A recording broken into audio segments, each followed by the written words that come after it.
마태복음 11장 7절에서 19절까지입니다.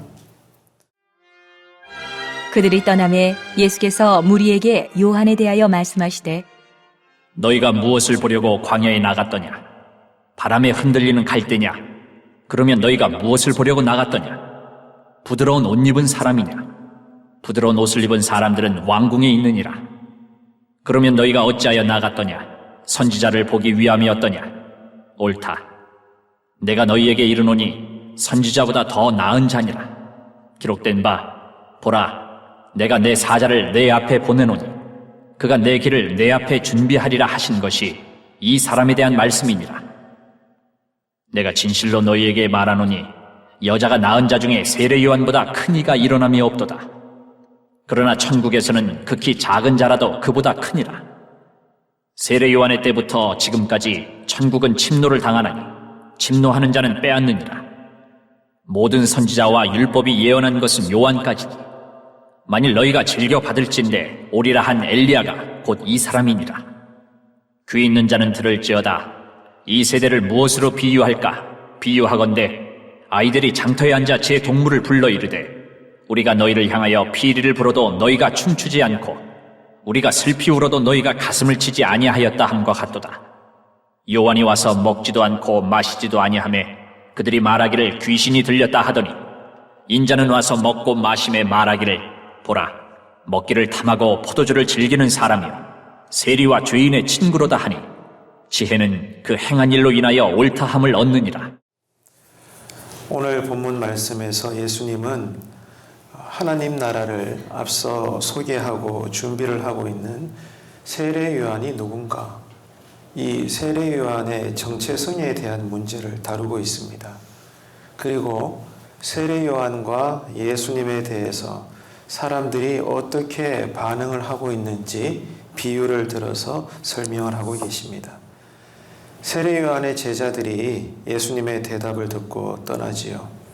이후에 예수님은 무리들에게 세례 요한의 신분과 그 역할에 대해서 말씀을 하십니다. 세례 요한은 하나님 나라를 준비하는 자들 가운데서 가장 위대하고 큰 자라는 것입니다. 하지만 직접 하나님 나라에 들어간 사람들에 비하면 이 세례 요한은 아주 미약하고 작은 자에 불과하다, 이렇게 가르쳐주고 계십니다. 이 말이 여러분 이해가 되십니까? 무슨 의미로 이런 말씀을 하시는 걸까요? 세례 요한은 이제 새롭게 펼쳐지게 될 하나님의 나라, 그 나라를 준비하는 사명을 받은 자입니다. 그래서 여인이 낳은 자 중에 가장 위대한 자라고 설명을 하고 있습니다. 그러니까 저번에도 계속 말씀을 우리가 나누었지만 성경의 대주제가 무엇인가 하면 처음부터 끝까지 하나님의 나라입니다. 이 하나님 나라의 정점을 이루고 있는 것이 갈보리 언덕에 세워진 십자가요 부활인 것입니다. 그러니까 성경의 가장 큰 주제는 하나님 나라입니다. 그렇기 때문에 이 하나님의 나라를 준비하고 소개하고 앞서 그 길을 걸어가며 이제 도래할 하나님의 나라를 펼치는 것에 집중한 그 일을 감당하는 그 사명을 받은 자가 세례 요한인데, 그렇기 때문에 하나님 나라가 가장 중요한 성경의 관점이요 주제이기 때문에 그 나라를 준비하고 그 길을 닦은 세례 요한이 여인이 낳은 자들 가운데서 가장 위대하다, 예수님이 그렇게 가르쳐주고 계시는 겁니다. 하지만 문제가 뭔가 하면 거기까지라는 거예요.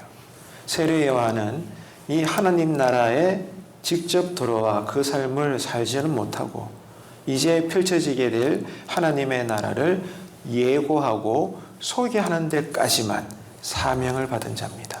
그렇기 때문에 구약 옛시대에 갇힌 마지막 옛사람이라는 거예요. 그래서 예수님께서는 직접 하나님 나라에 들어가서 그 나라의 물을 마신 자에 비하면 아무것도 아니라는 겁니다. 그만큼 실제 하나님 나라의 가치는 이루 말할 수가 없는 거예요. 이것을 예수님이 언급하고 있는 겁니다. 그래서 이제 예수님이 이 땅에 오심으로 하나님의 나라가 이 땅에 실제 임하게 되죠. 하나님의 나라가 현실이 된 것입니다. 다시 말해서 하나님의 나라가 예수님이 이 땅에 성육신 하심으로 말미암아 실제 임함으로 인해서 율법의 구약이라는 옛시대는 끝나게 됩니다. 구약의 옛시대, 율법의 옛시대는 지나가고 이제 새 시대가 도래했는데 예수라고 하는 은혜의 복음의 새 시대가 펼쳐지게 된 것입니다. 그래서 이 복음의 은혜를 누리는 새로운 시대의 사람들에 비하면 아무리 여인이 낳은 자들 가운데 가장 위대하다고 해도 세례 요한은 가장 작은 자 중에 작은 자에 불과할 뿐이다. 그만큼 예수님은 아주 강조합니다. 하나님 나라의 실제적인 삶이 얼마나 귀한 것인가, 얼마나 복된 것인가를 우리에게 가르쳐주고 있는 거죠. 그렇기 때문에 우리에게 무엇이 가장 큰 복인가, 무엇이 우리에게 진짜 참된 복인가, 하나님 나라의 이 삶에 대해서 그냥 구경만 하고 있거나 넌지시 머리로만 종교적인 교리로만 이해하고 있는 것이 아니라 실제 정말로 우리의 삶을 통해서 하나님 나라의 삶에 직접 들어가 참여하고 이 하나님 나라의 삶을 정말로 우리가 누리면서 살아가는 그리스도인들, 그 사람들이 여러분 복된 줄로 믿으시기를 바랍니다. 인간적으로 볼 때는, 이 시대의 경제적인 가치로 볼 때는 누군가는 부자이고 누군가는 가난하고 누군가는 병들었고 누군가는 젊고 건강하고 이런 차이가 있지만 그런 기준과 상관없이 어떤 자라도 늘 하나님 나라의 이 삶을 살아내는 사람이라면 오늘 말씀의 맥락은 뭐예요? 그 사람은 여인이 낳은 자 중에 가장 컸던 세례 요한보다도 더 위대한 자다 이 말입니다. 이해가 되십니까? 그만큼 하나님 나라의 이 은혜의 시대의 삶을 정말 맛보면서 살고 있는가 아닌가, 그 이고 아니고의 기준이 너무 크다라는 겁니다. 지금 우리는 어떻게 살고 있는가를 따져봐야 되는 거죠. 성도 여러분, 오늘 본문의 외침이 무엇입니까? 예수님이 오심으로 하나님의 나라가 실제 도래했기 때문에 예수 은혜를 누리며 이 복음의 삶을 실제적으로 살아내야 되는데, 잘 들어보세요. 불행하게도 우리 교회를 포함한 이 땅의 모든 교회 안에 늘 들락날락하는 우리 신자들 가운데도 상당수가 이 은혜를 받고 은혜를 누리는 삶에 너무나 무관심하다는 것입니다.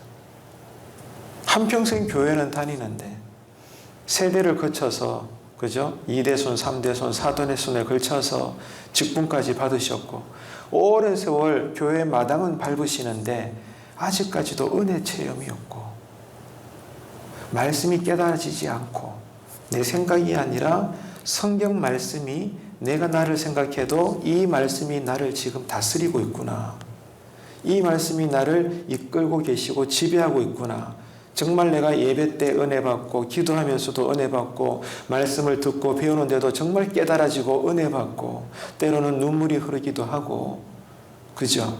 정말 우리가 알고 있는 그 은혜, 이 복음이라고 하는 예수 은혜를 받으며 누리며 살아가는 삶에 있어서는 너무나 미약하고 무지하고 심각한 것은 거기에 관심이 없더라는 것입니다. 이것이 어떻게 드러나고 있는가 하면 오늘 본문에서는 이렇게 표현하고 있습니다. 하나님 나라에 대해서 우리가 아무리 소개하고 여기에 대해서 열변을 토하고 여기에 대해서 노래를 불러도 누구 하나 춤추지 않고 누구 하나 울지도 않는 세대이구나. 반응이 없다는 거예요. 아무리 예배를 준비해도, 아무리 찬송을 불러도, 아무리 기도를 해도, 아무리 은혜의 장을 펼쳐도 교회 건물에는 들락날락 하는데 어제도 오늘도 날마다 그들의 심령에는 반응이 없어요. 반응이 없어. 이게 여러분 지금 현대교회의 많은 부분을 차지하고 있는 그리스도인들의 신앙의 모습이라는 겁니다.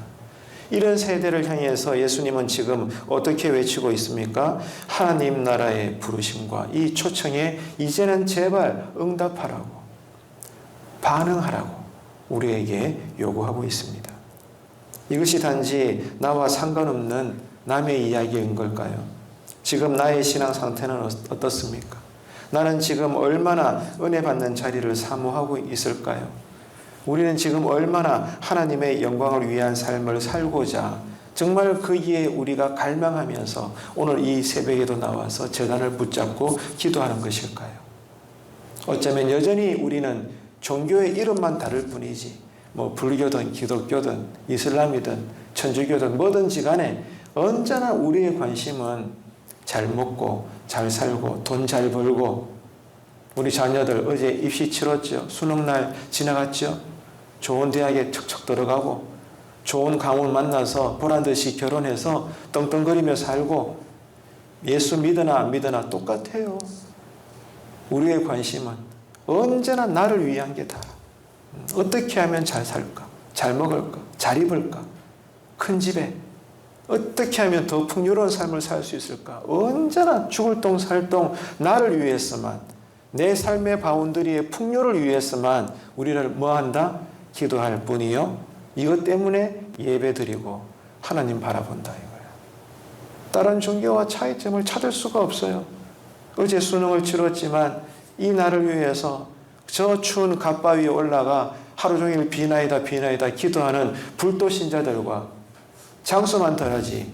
여러분 예배당에 나와서 자녀 대학 들어가기 위해서 여러분 비나이다 기도하는 거하고 솔직히 뭐가 다릅니까 여러분? 차이점이 없어요. 하지만 성경을 제대로 읽어보게 되면 그런 게 아니라는 거죠.